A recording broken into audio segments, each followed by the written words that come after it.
There was a time when British streets smelled of petrol, chip paper, and damp wool coats. When cars weren't just transport, but places where families argued, laughed, and planned lives between red traffic lights and seaside car parks. From council estates to B-roads cutting through market towns, these machines quietly shaped everyday Britain. Some of them have vanished so completely that younger generations barely know they existed. If these memories stir something familiar, don't forget to like the video and subscribe to the channel, because the stories behind these cars say far more about Britain than their engines ever did. 1. Mini, the small car that put Britain on wheels. The Mini did not arrive politely. It arrived in 1959, born out of crisis.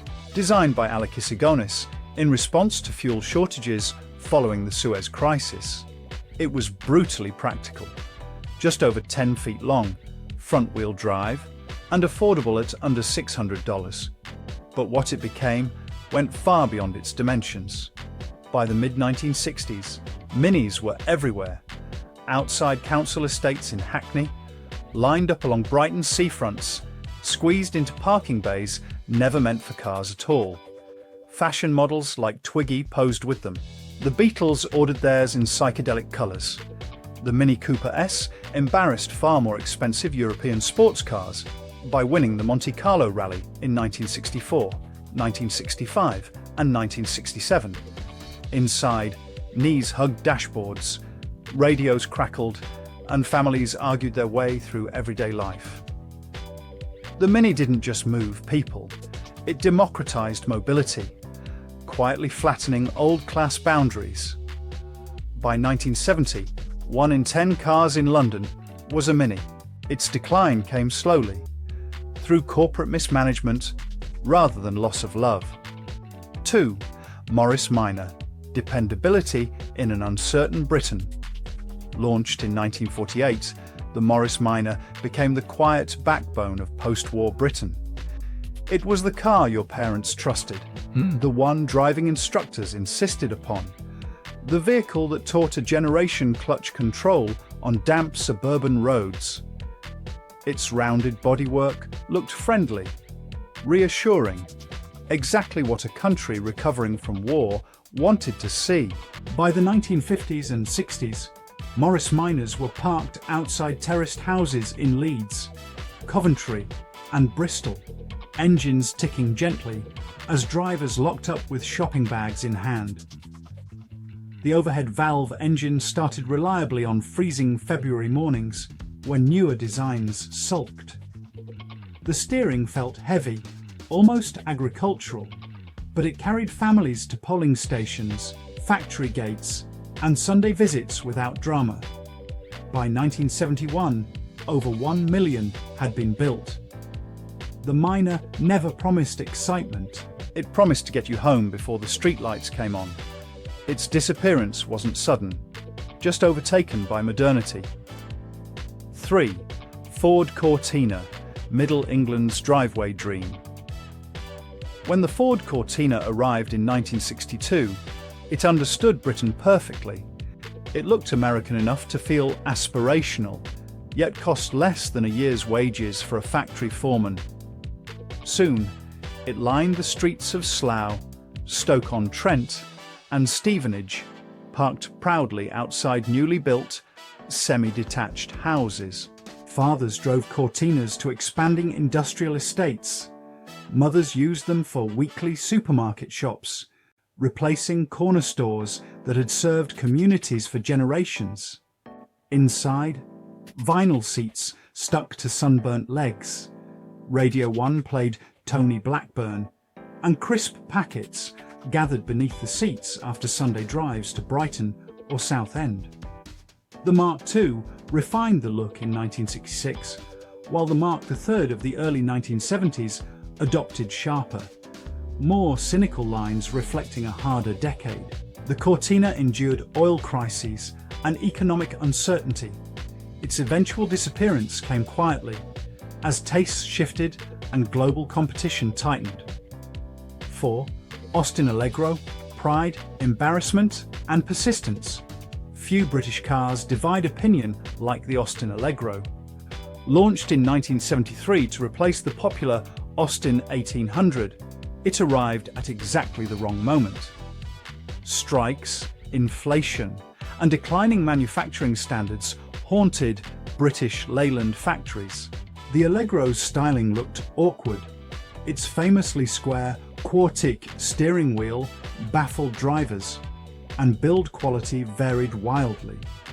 Some joked you could tell which day of the week it was built by how badly the doors shut, yet hundreds of thousands of Britons bought Allegros anyway. Buying British still mattered. Families packed them for caravan holidays to Wales, crawling along the M4 with patience and resignation. The Allegro became a fixture on council estate car parks, its dumpy silhouette reflecting a nation simultaneously proud and embarrassed. It faded away not because people hated it, but because it symbolized an industry losing its way. 5. Vauxhall Viva Basic Motoring, hard-won freedom. The Vauxhall Viva promised nothing more than transport. Launched in 1963, this General Motors product brought American efficiency to British price points. It was cheap to buy, cheap to run, and easy to fix. Rust appeared early, blooming around wheel arches with alarming enthusiasm, accelerated by British rain and salted winter roads. Yet the Viva offered something priceless: freedom. During the 1960s and 70s, when strikes made buses and trains unreliable, even a basic car meant independence. Families drove from Birmingham to Blackpool without financial catastrophe. Boots stuffed with suitcases, children squabbling in the back as Radio 2 played Engelbert Humperdinck. The HA, HB and HC versions traced Britain's slow climb up the social ladder. The Viva disappeared as standards rose, but for many, it was their first taste of owning the road. 6.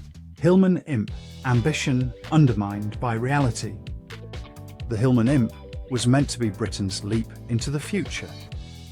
Launched in 1963, it featured a rear-mounted aluminium engine, independent suspension, and styling that looked genuinely modern beside its rivals. The Roots Group even built a brand new factory in Linwood, near Glasgow, backed by government funding and promises of regional regeneration.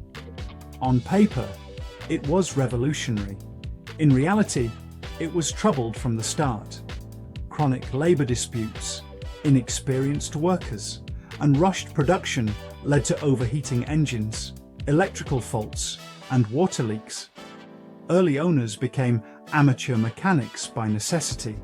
Yet when an Imp worked properly, it was a joy. Light, nimble, and surprisingly quick, it handled corners with confidence few small British cars could match. Students and young drivers loved them throughout the 1960s and 70s. The Imp failed commercially, but it left behind a sense of what British engineering might have been, had circumstances allowed it. 7. Rover P5, authority on four wheels.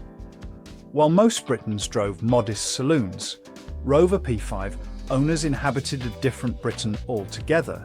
Introduced in 1958, the P5 became the preferred transport of senior civil servants, bank managers, and government ministers. This was not a car that shouted, it whispered confidence. Thick carpets, leather seats, and walnut veneer insulated occupants from the noise and uncertainty outside. Doors closed with a reassuring weight that cheaper cars could not replicate.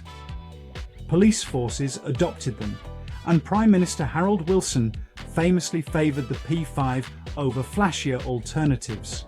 By the late 1960s, the P5B with its V8 engine offered effortless cruising along newly built motorways like the M1.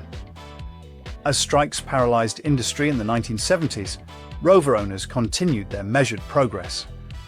The P5 represented a hierarchical Britain that felt stable, dignified, and increasingly out of step with the times.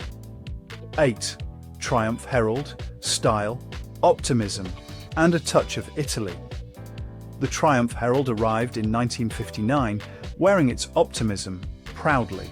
Styled by Italian designer Giovanni Michelotti, its wraparound bonnet and delicate chrome details suggested continental sophistication rarely seen in British small cars. The Herald's famously tight turning circle became a party trick, allowing drivers to park in spaces others abandoned. But it was the convertible version that captured imaginations. With the roof folded down, even grey British evenings felt momentarily glamorous. Young couples drove to Cotswold pubs, scarves fluttering, pretending drizzle was sunshine. The separate chassis design made repairs easier when rust inevitably arrived, endearing the Herald to home mechanics. Through the 1960s, it symbolised a hopeful Britain, one that believed style and practicality could coexist. By the 1970s, newer designs made it look dated, but loyal owners persisted. The Herald remains a reminder of a gentler, more optimistic era. 9. Ford Escort, Britain's invisible icon. When Ford launched the Escort in 1968, it replaced the beloved Anglia with something thoroughly modern and unapologetically ordinary. The Escort asked little of its owner. It started, it ran, it worked. Within months, it was everywhere. Outside council houses, in factory car parks, queued at petrol stations during the fuel crisis of 1973. The Escort's genius lay in its variety. Base models carried district nurses and sales reps. RS variants dominated rally stages, winning the RAC Rally in 1971 and 1972. Estate versions hauled ladders, dogs, and family luggage with equal ease. By the late 1970s, the Escort became Britain's best-selling car. Its ubiquity rendered it invisible, yet inside those unremarkable cabins, lives unfolded, first dates, job interviews, emergency hospital runs. The Escort mattered because it never demanded attention. 10. British Leyland, when an industry became a national story. By the mid-1970s, British Leyland had come to symbolise both national pride and industrial decline. Formed in 1968, it absorbed once great names like Austin, Morris, Triumph, and Rover, controlling nearly half of Britain's car production. Walking through any British town in 1975 meant passing Allegros, Marinas, and Princesses. Cars often outdated on arrival, plagued by strikes and quality issues. Yet people kept buying them. British Leyland employed hundreds of thousands, and purchasing British felt like an act of loyalty. These cars carried the weight of a nation struggling to reconcile wartime victory with peacetime reality. Though many have vanished from roads entirely, they remain powerful symbols, not just of flawed engineering, but of a country trying, stubbornly, to keep moving forward in a world that had changed around it. These cars were never just machines. Together, they formed the backdrop of everyday British life, carrying families through post-war recovery, social change, economic uncertainty, and quiet moments of hope. From crowded council estates to new motorways cutting through green fields, they witnessed arguments, laughter, ambition, and resilience. Each model told a story not of perfection, but of persistence. A nation moving forward even when the road ahead was uncertain.